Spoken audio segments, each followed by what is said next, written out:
So my next thing is definitely the water pump. And luckily for me, there's no fan, so I don't have to do the fan removal part. What I do need to do though, is I need to take out this plastic piece.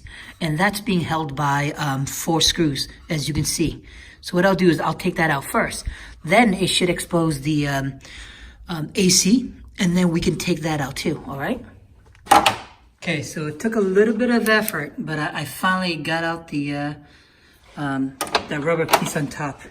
It looks like it's in good shape, so I'll just reuse it. The full bolt that I was taking apart was a size 10. Now, there are 4 bolts for the water pump itself, okay? And that is a size 11, okay? So let me take that out. Let me take out the 4 bolts. Let me show you something.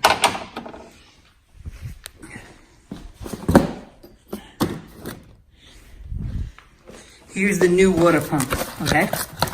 So, that's what it looks like inside. Here's what it looks like when you take it out. It's this, okay? Sorry. This is what it looks like when you take it out.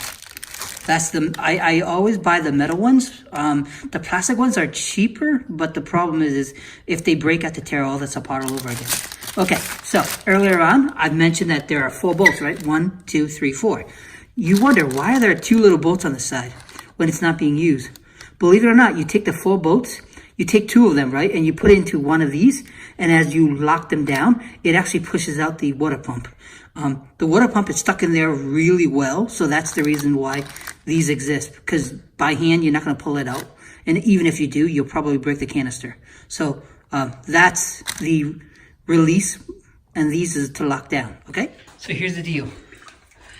I gotten the water pump loose, but this thing is in the way, which means I literally have to take everything apart. So I took out the bumper. I need to take out the headlights. I just took out all the bolts here. Now I need to actually go and take out the bolt to connect to the main frame itself.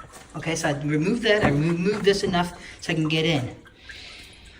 I may need to, depending upon how this works out, I may need to take out all the connectors for the radiator and possibly even some of the front bumper, just so I can move this out enough to get to it. Okay, so if you're gonna do a Z4 water pump, this is what you're up for, okay? Okay, with a lot of pain and agony, I'm able to disconnect this front end. I just tied these in so that way it doesn't fall off and break all the other cables. But finally, I was able to get the water pump out. So what I'm gonna do while this is all apart is to put the water pump back in, okay? And then put the thermostat in, that since I've got a lot of wiggle room, and then start putting everything back to normal. I don't think it's gonna be done tonight. I'll do it tomorrow, and then I'll continue filming and then post this, okay? Okay, folks. So I got the water pump back in. I put the serpentine belt. Let me see if I can show you. I put the serpentine belt back in. I just need to put that lid on top.